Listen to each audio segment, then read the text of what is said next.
Hi, welcome to Professor Kev Show. As you can see, I got my friend Sabrina with us from Mind Tricks. Good afternoon, Sabrina. Welcome to the show. Hello, thank you so much for having me. Of course, thanks for making the time for me. So before we talk about Mind Tricks, tell me a little bit about yourself. Yeah, of course. My name is Sabrina Welch. I'm currently a senior at Shrewsbury High School, and I'm super interested in science. My favorite things are doing cell culturing in the lab. I really enjoy doing research. Currently, although my love definitely lies in neuroscience, I have a lot of fun doing oncology research with Chai Laboratory. So that is something that I really enjoy. A couple hobbies, I really like to crochet. I also used to play soccer, which was super fun. And I also do HOSA at my school to further engage in the medical field. It's really interesting how popular crocheting has become with like your generation. Because Yeah. my mom was a crocheter, and now at the university we actually have a crocheting club. Oh my I saw it, I gosh. was like, wow, and it's just cute to see the pictures and then they crochet little things that every evening and stuff. So let's jump in. Let's talk a little bit about mind tricks. Why did you start that? What opportunity did you see, my friend? Yeah, of course. So the reason why I started Mind Tricks personally was due to my personal childhood experiences exploring STEM. So as a kid, I was super, super lucky to have very active parents who identified my love for science. And they saw that at a really early age. I was always like in the mud making mud pies or trying to make medicine to solve cancer out of like bread and water and grass. Of course, that was edible. And quite a couple of times my dad had to stop me from eating ants accidentally. Oil and water. So, but to me, that was like overarchingly the next revelation that would cure everything.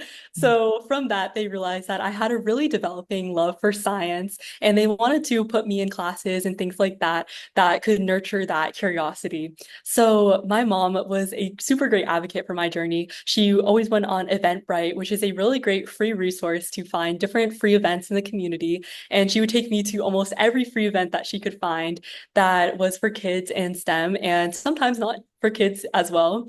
And I think from that multifaceted experience of having my mom bring me to events that were centered for kids and also events that were more for older kids that she'd ask for age exceptions for, I saw that there was a big gap in what is accessible to a child for learning. Because when my mom took me to events for older kids or for more of adults that are either going to seminars to learn about their disorders or different treatment plans that they need, I realized that there's so much in-depth information that's being offered to the community in settings that are more for older adults or for students that are a bit older. But then on the flip side, for little kids and things like that, there's a lot of fun and engaging content that you can pursue STEM in.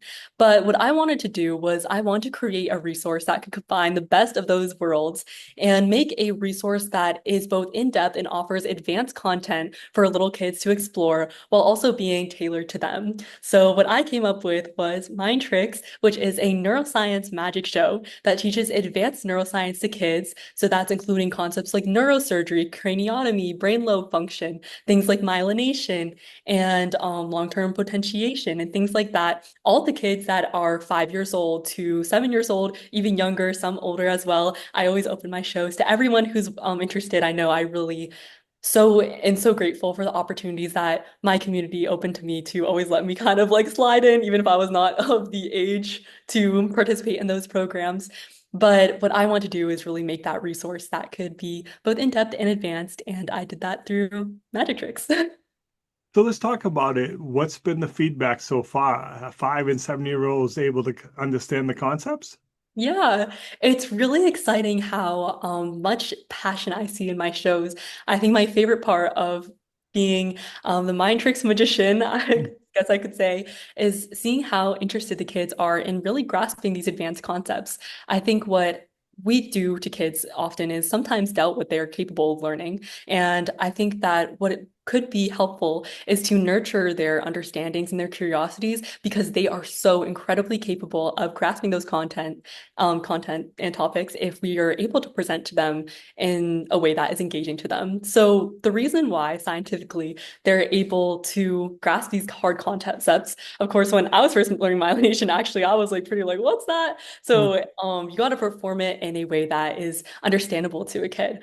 But the reason why it's so effective to teach kids through pairing education with magic tricks is because magic tricks act as a cognitive stimuli to your brain. So that is processed as a reward inside of our brains because your brain is being stimulated and it's excited. It's like, whoa, that girl just guessed my card, and it's Mhm. all stimulated and ready to learn. And through having a stimulating classroom environment, you're going to be fostering an ideal environment for something called myelination to happen, which I actually teach to them in my show. But myelination is the neural pathway that allows for long-term retention. And so when you're kind of hacking that pathway, you're able to make learning retention more efficient, and you're able to make kids learning a lot better than it could be in perchance a more traditional style, like a lecture style learning, where if you were to say the same content, but in a lecture style, the kid might not grasp it as much.